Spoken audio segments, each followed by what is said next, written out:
The year was 1867, and the Oklahoma Territory stretched endlessly under a blood-red sunset.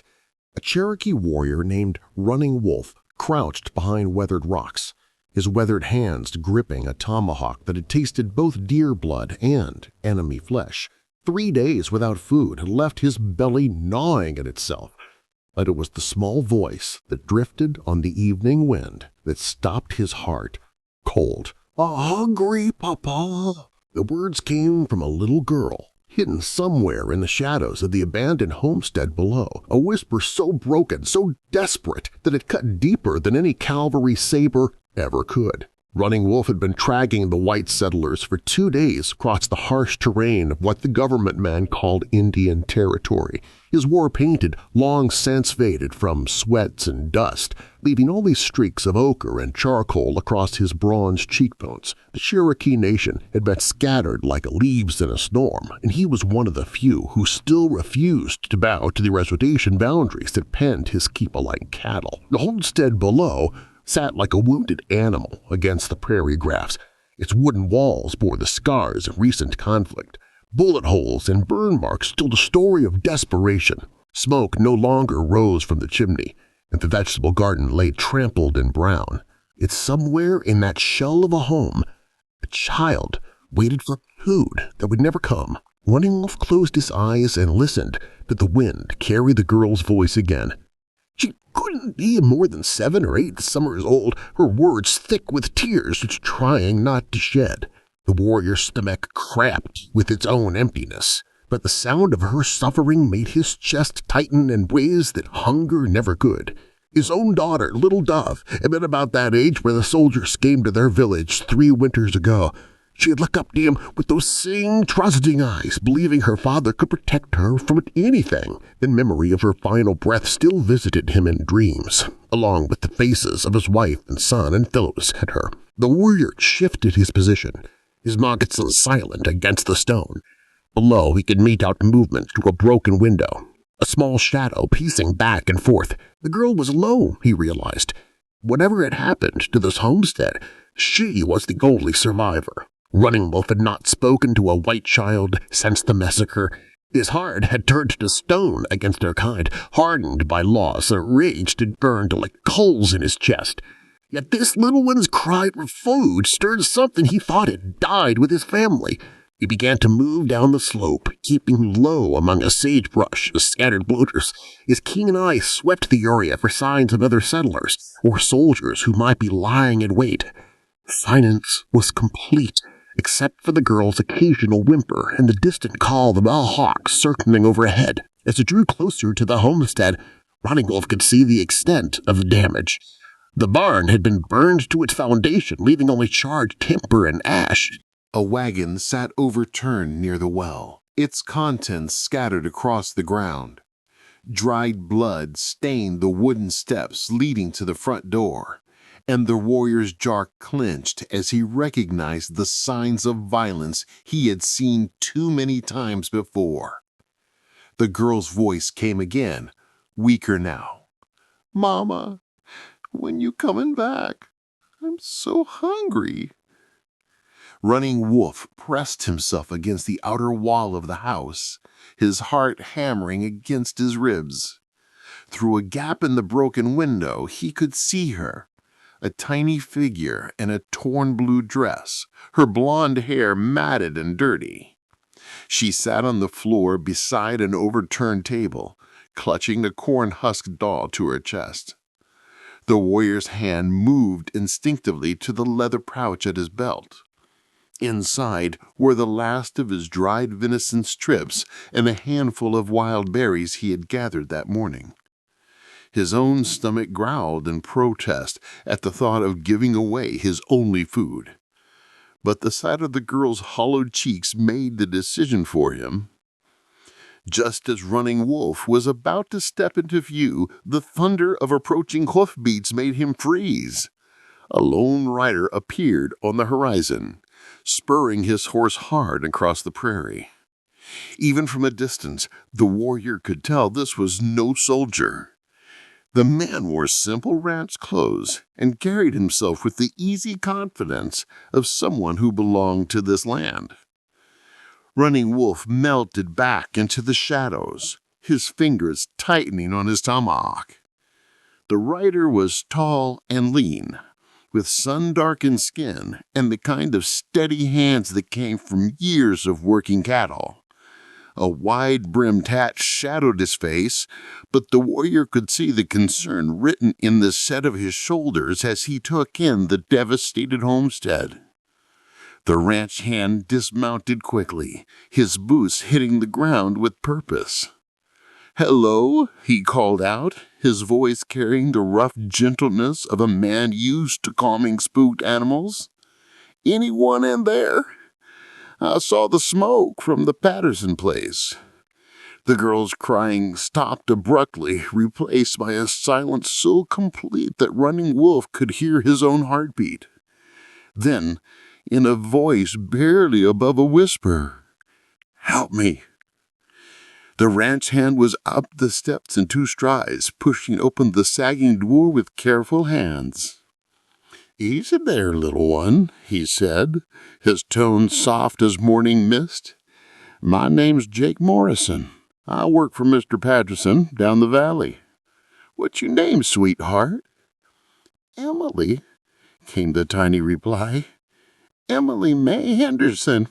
Mama and Papa, they ain't here no more."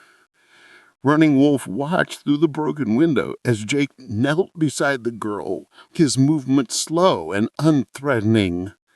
The warrior had expected to see fear or disgust when this white man looked at the Cherokee child, who surely reminded him of the savage raids that plagued the territory. Instead, Jake's face showed only compassion. "Oh, Miss Emily May," Jake said, reaching into his saddlebags, "I reckon you might be powerful hungry. I got some biscuits and jerky here, and my canteen's full of the good water from Patterson's well." The girl's eyes went wide as Jake produced the food, and she fell on it with a desperate hunger of someone who hadn't eaten in days.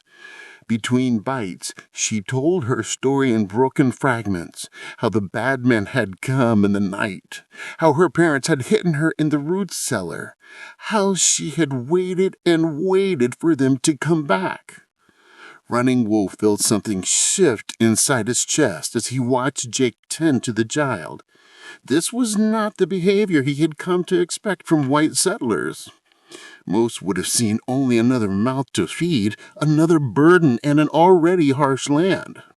But Jake Morrison wrapped Emily in his coat and spoke to her with the same gentle patience the warrior remembered using with his own daughter. "We need to get you somewhere safe," Jake was saying. "The Patterson ranch ain't far, and Mrs. Patterson has got away with young ones. She'll see you fed proper and get you cleaned up." Emily nodded against his shoulder, her small fist still clutching the corn-husk doll. "Will you stay with me? I don't want to be alone no more." "I'll stay with you until we find folks who can take proper care of you," Jake promised. "That's a word from Jake Morrison, and my word's worth something in these parts." Running Wolf found himself believing the ranch hand's promise, and the realization unsettled him. For 3 years he had nursed his hatred of all white faces, letting it fuel his will to survive and fight. But watching Jake comfort Emily with such genuine care made cracks appear in the wall around his heart. As Jake prepared to lift Emily and carry her to his horse, Running Wolf made a decision that surprised even himself. He stepped out of the shadows, his hands held open and empty, despite every instinct screaming at him to stay hidden. Jake's reaction was swift but controlled.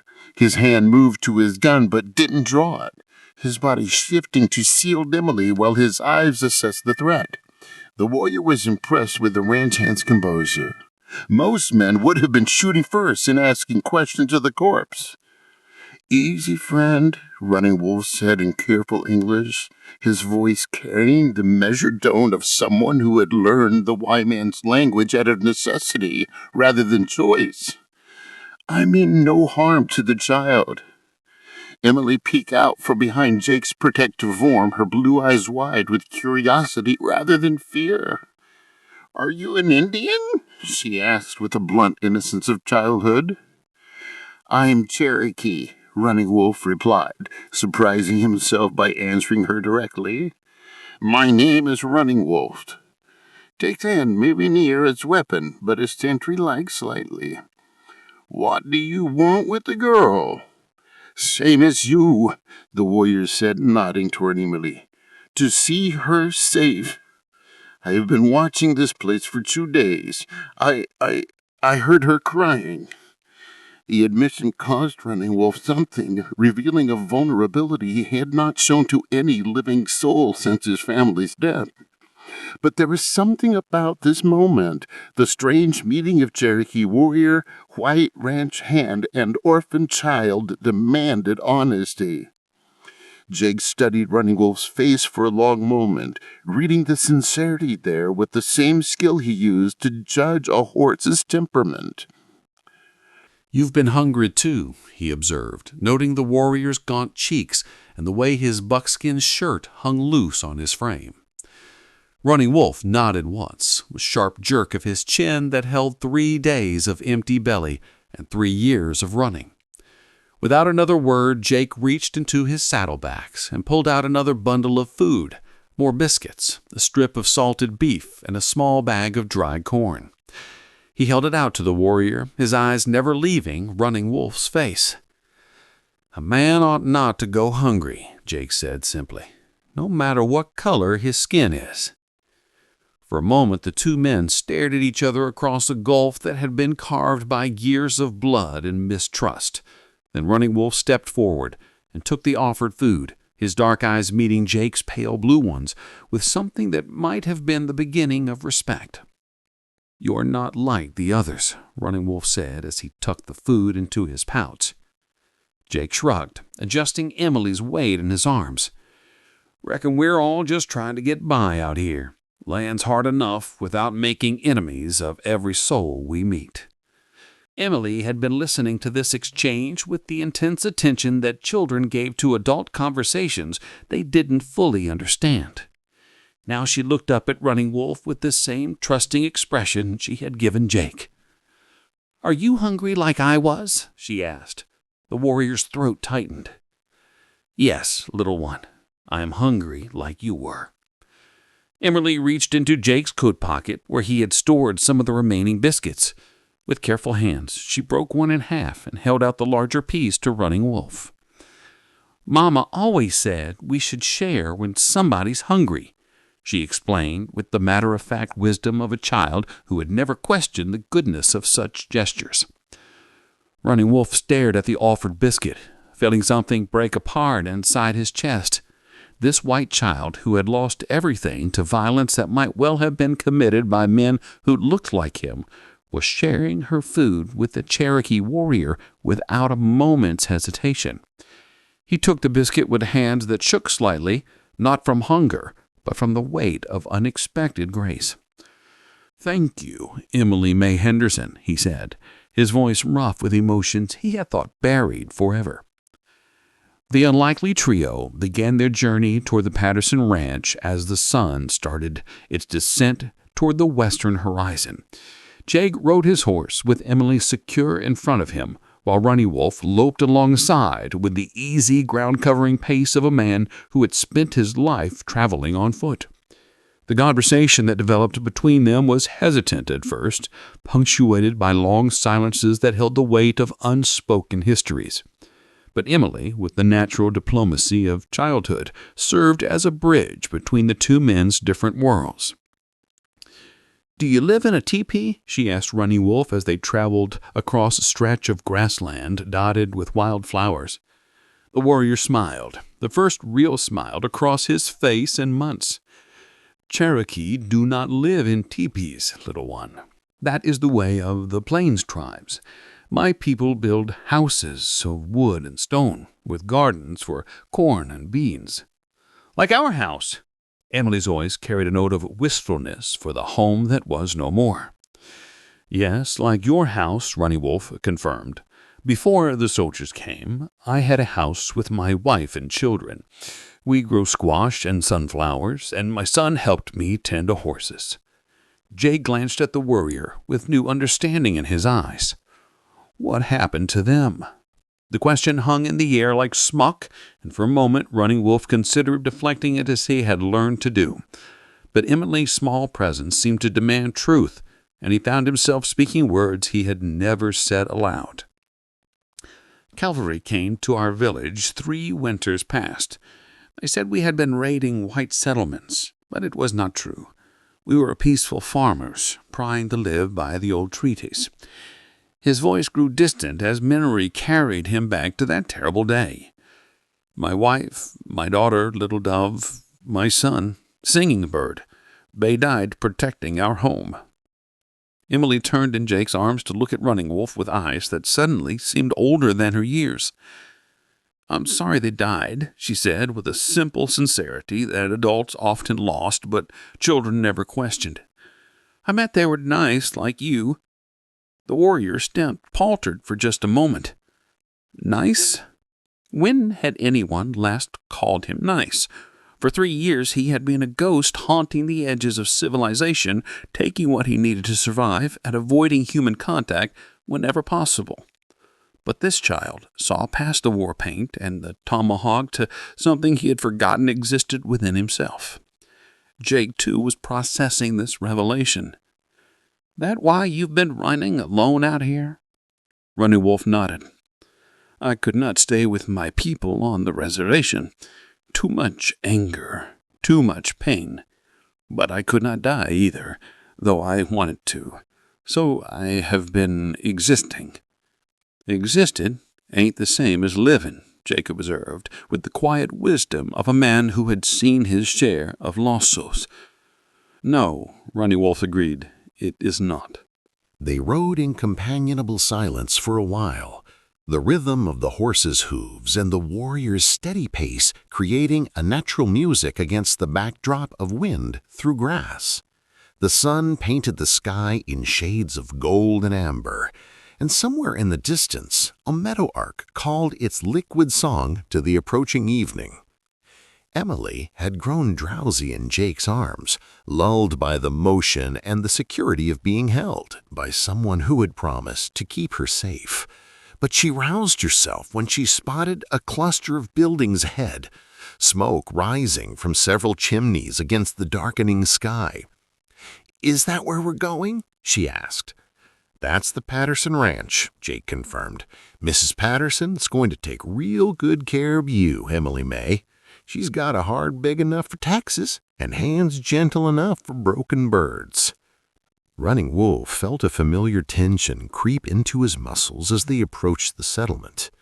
Old habits of weariness died hard, and the sight of multiple buildings and potential threats made his senses sharpen. But Jake seemed to sense his unease. "Patterson's a fair man," the ranch hand said quietly. "He judges folks by their actions, not their blood. You got nothing to fear from him or his people." "And you," Running Wolf asked, "what will you tell them about the Cherokee who helped save their neighbor's child?" Jake considered this for a moment, studying the warrior's face in the gathering dusk. "I'll tell them the truth, that I met a man who chose to help a hungry little girl instead of passing by. That's the only part of the story that matters."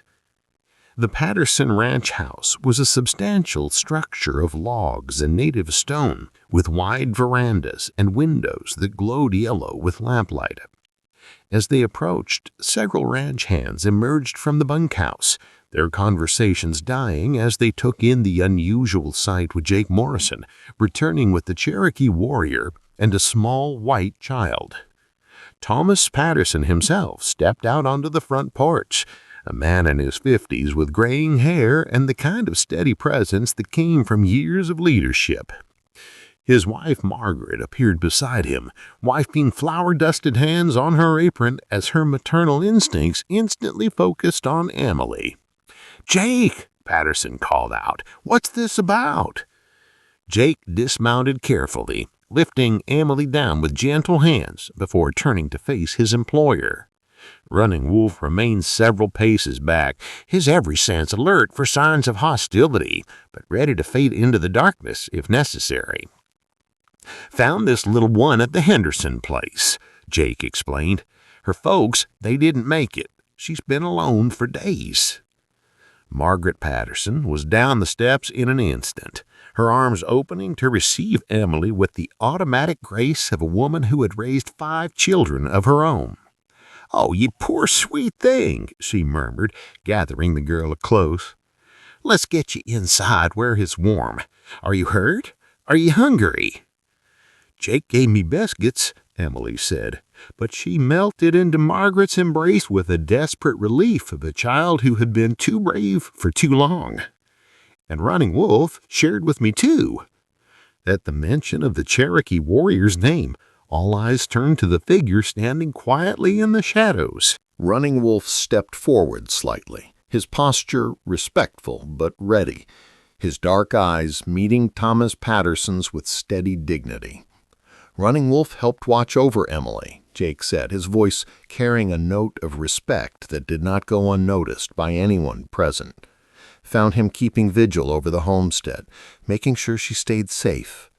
Thomas Patterson was a man who had built his reputation on reading people quickly and accurately.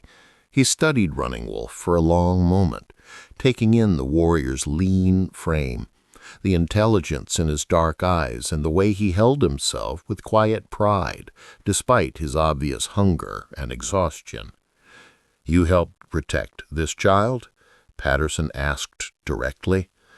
Running Wolf inclined his head. "A child's hunger calls to more than just her stomach," he replied in his careful English. "It calls to the heart of anyone who has been a parent." The simple honesty of the statement seemed to decide something for Patterson. He stepped down from the porch, extending his hand in the universal gesture of respect between men. "Then you're welcome at my table, Running Wolf. Any man who puts a child's welfare above his own comfort is the kind of man I'm proud to know." The warrior looked at the offered hand for a moment, remembering the last time he had trusted a white man's gesture of friendship. But Emily's small voice broke through his hesitation. "Please stay for supper," she said, looking back at him over Margaret's shoulder. "I don't want you to be hungry anymore." Running Wolf reached out and clasped Thomas Patterson's hand, feeling the firm grip of a man whose word could be trusted. "I am honored by your welcome." Margaret had been listening to this exchange while mentally cataloging everything Emily would need: a bath, clean clothes, a proper meal, and a safe place to sleep. But her nurturing instincts extended beyond just the child. "Mr. Running Wolf," she said, using the formal address with natural courtesy, "you look like you could use some of my chicken and dumplings as much as this little one could. There's always room at our table for folks who show kindness to children." The warrior felt an unexpected tightness in his throat. When had he last been invited to share a meal as a guest, rather than taking what he needed by stealth or force? "You are very kind, Mrs. Patterson." "Kindness is just good sense," she replied briskly. "Can't have folks going hungry when there's plenty to share. Now let's get everyone inside before the night air catches us all." The Patterson dining room was warm, with lamplight and the rich smells of home cooking. Margaret had outdone herself, producing not just chicken and dumplings, but fresh bread, green beans from her garden, and apple pie that filled the house with the scent of cinnamon and butter.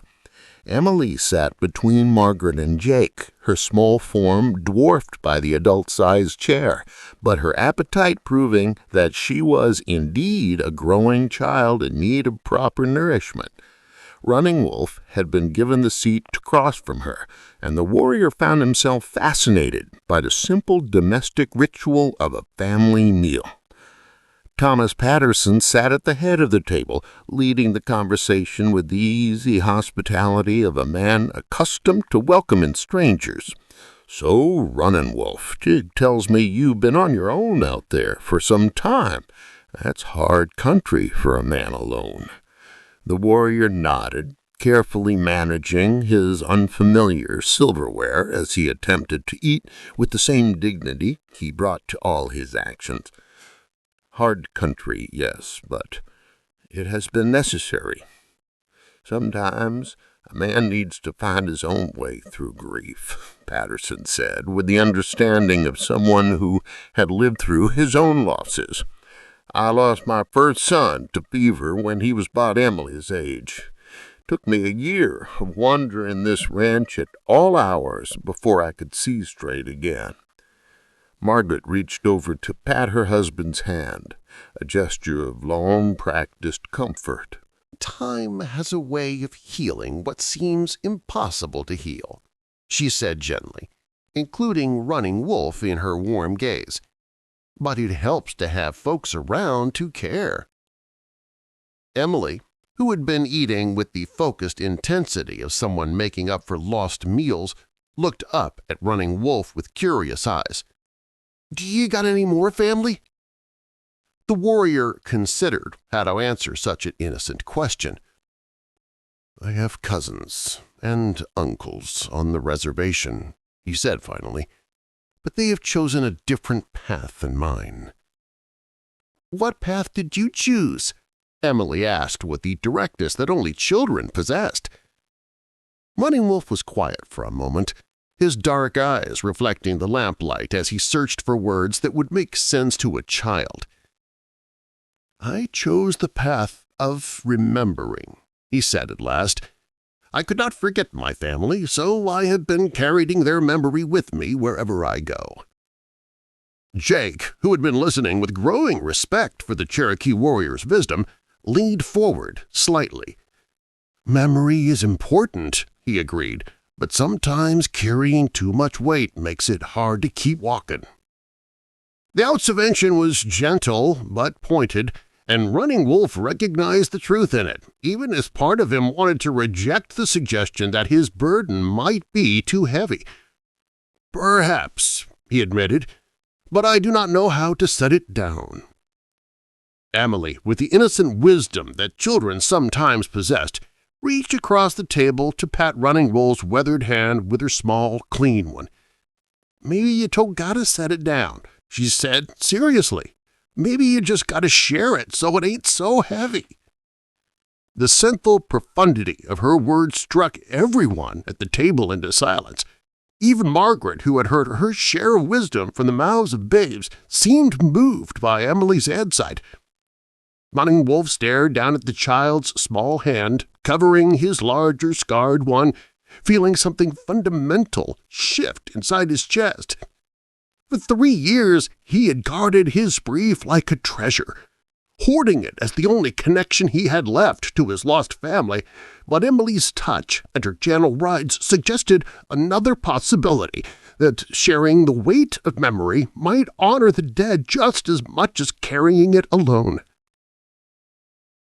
"You are very wise for someone so small," the warrior said softly, his voice thick with emotions he had not allowed himself to feel in far too long. Emily smiled, an expression that transformed her thin face and reminded everyone at the table why children were considered such precious gifts. "Mama used to say I got more sense than hair, and I ain't got much hair." The comment broke the solemn mood, drawing laughter from everyone present, but the moment of connection between warrior and childhood shifted something fundamental in the atmosphere of the room. It was no longer the story of strangers sharing a meal, but the beginning of something that looked remarkably like family. Over the following days, an unexpected routine developed at the Patterson Ranch. Emily had settled into life there with the resilience of childhood, helping Margaret with simple tasks and following Jake around as he went about his duties. But it was her relationship with Running Wolf that surprised everyone, including the warrior himself. The Cherokee had accepted Patterson's offer to stay on as a temporary hand, partly out of practical necessity, Winter was coming, and even the hardiest man needed shelter, but mostly because Emily had asked him not to leave. The child seemed to understand, with the intuitive wisdom that tragedy sometimes granted the young, that the warrior needed healing as much as she did. Running Wolf found himself telling her stories of his own children, sharing memories he had locked away for 3 years. He spoke of little Dove's laughter and the way she would braid flowers into her hair, of Singing Bird's quick hands with a fishing line, and his dreams of becoming a great hunter. At first, the words came haltingly, painful as broken glass, but Emily listened with such complete attention that gradually the memories began to feel less like wounds and more like treasures to be shared. In return, Emily told Running Wolf about her parents, her father's gentle hands as he taught her to milk the cow, her mother's sweet voice singing lullabies on stormy nights. The child was processing her own grief by sharing it, and the warrior began to understand what she had meant about burdens becoming lighter when they were shared. Jake watched this developing bond with something approaching awe. He had worked ranches across 3 states and seen all manner of unlikely friendships, but there was something almost mystical about the connection between the Cherokee warrior and the orphaned white child. They seemed to understand each other on a level that transcended words. 2 souls who had been broken by loss, finding solace in each other's company. Margaret Arterson, with her maternal eye for such things, saw what was happening as well. "That child's got itself a guardian angel," she told her husband one evening as they watched Running Wolf teach Emily to weave grass into simple patterns. "And I think our Cherokee friend's got himself a reason to keep living." Thomas nodded, puffing thoughtfully on his pipe. "Man needs purpose. Seen too many good men go to waste after they lost their families, but that little girl's given him something to protect again." The other ranch hands had initially been wary of having a Cherokee warrior among them, their minds full of stories about Indian raids and scalping parties, but Running Wolf's quiet dignity and obvious devotion to Emily gradually won them over. When one of the younger hands made a thoughtless comment about savage Indians, it was Jake who set him straight with a few sharp words about judging men by their actions rather than their ancestry. Running Wolf heard about the incident from Emily, who had been playing nearby, and reported with the casual detail that children brought to adult conversations they didn't fully understand. The warrior was touched to learn that Jake had defended him. Another small crack in the wall of mistrust he had built around his heart. As autumn deepened into winter, the patterns of ranch life began to include Running Wolf as naturally as if he had always been there. His knowledge of tracking and hunting proved invaluable when game grew scarce, and his experience with horses impressed even Patterson, who was known for his way with difficult animals. But it was his relationship with Emily that truly anchored him to this new life. The child had appointed herself his teacher in the ways of white society, correcting his English with gentle patience and explaining customs that seemed strange to Cherokee eyes. In return, he taught her Cherokee words and stories, sharing the wisdom of his people with someone who received it as naturally as sunlight. December brought the kind of blizzard that old-timers talked about for years afterward. Snow fell for 3 days straight, piling into drifts that buried fence posts and made travel impossible. The ranch became an island of warmth and humanity in a world turned white and hostile. Running Wolf proved his worth during those bitter days. His knowledge of surviving harsh winters, keeping both animals and people safe when lesser preparations might have failed. He showed the hands how to build windbreaks that would protect the cattle, how to read the signs that warned the frozen water pipes, and how to stretch food supplies when the storm lasted longer than anyone expected. Emily spent the storm days called up by the fireplace, listening to Running Wolf's stories of Cherokee winters and the legends his grandmother had told him as a child. Margaret found herself listening too, drawn by the Running Wolf's rich voice and the glimpses he offered into a cultures he had never understood. "Tell the one about the rabbit and the turtle again," Emily would beg, and Running Wolf would smile and launch into the familiar tale, his English growing more fluent and expressive with each telling. It was during one of those storm-bound evenings that Running Wolf reached a decision that surprised even himself. Emily had fallen asleep against his shoulder, exhausted by the day of helping Margaret with the cooking, and the warrior found himself looking down at her peaceful face with emotions he had thought buried forever. "She has become very dear to you," Margaret observed quietly, not wanting to wake the sleeping child. Running Wolf nodded slowly. "When my daughter died, I thought that part of my heart had died with her. But this little one, she had shown me that love does not end with that. It finds new places to grow." Thomas Patterson looked up from his lecture books, studying the Cherokee warrior with the appraising eye of a man who had learned to read character when faces. "What are you thinking, Running Wolf?" The warrior was quiet for a long moment, his large hand gentle on Emily's blonde head. "I am thinking that this child needs a father, and I need to be needed." Margaret's breath caught in her throat. "Are you saying—" "I would like to adopt her," Running Wolf said simply, "if it is possible under your laws, and if she would have me. I know I am not the father her parents would have chosen for her, but I would love her and protect her with my life." The room fell silent, except for the crackle of logs on the fireplace and the whisper of wind around the eaves. Jake Morrison had become a regular visitor to their little home, drawn by friendship and something deeper that was developing between him and the small family. He taught Emily to ride like a ranch hand and listen to Running Wolf stories with the respect of a student learning from a master. On quiet evenings, when the three of them sat on the cabin's small porch, watching the sunset paint the sky in shades of gold and crimson, Emily would sometimes ask about her birth parents. Running Wolf would tell her what he remembered of the Henderson family's reputation for kindness and hard work, making sure she understood that she carried their best qualities within her. "Do you think they would mind that you're my papa now?" Emily asked one evening, her small hand secure in his larger one. Running Wolf considered the question with the careful thought he brought to all her inquiries about complex matters. "I think they would be grateful that you are loved and safe," he said finally. "That is what all parents want for their children, to know they will be cared for no matter what happens."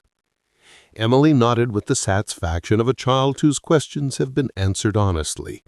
"I think so, too, and I think little Dove would like having me for a sister."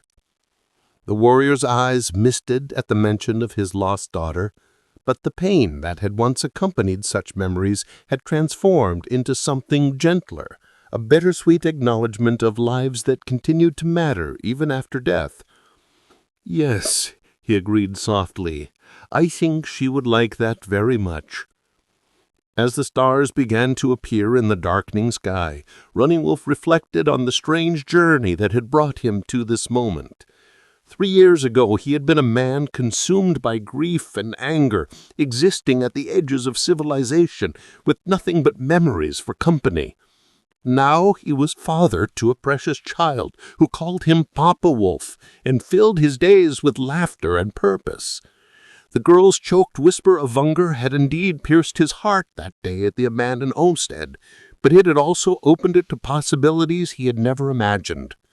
The possibility of love surviving loss, of family forming from the most unlikely circumstances, of healing that came not from forgetting the past, but from building something beautiful upon its foundations.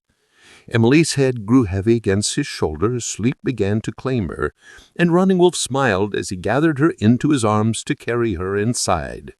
Tomorrow would bring new challenges and new joys, but tonight he was simply a father holding his daughter, grateful for the whispered word that had changed both their lives forever.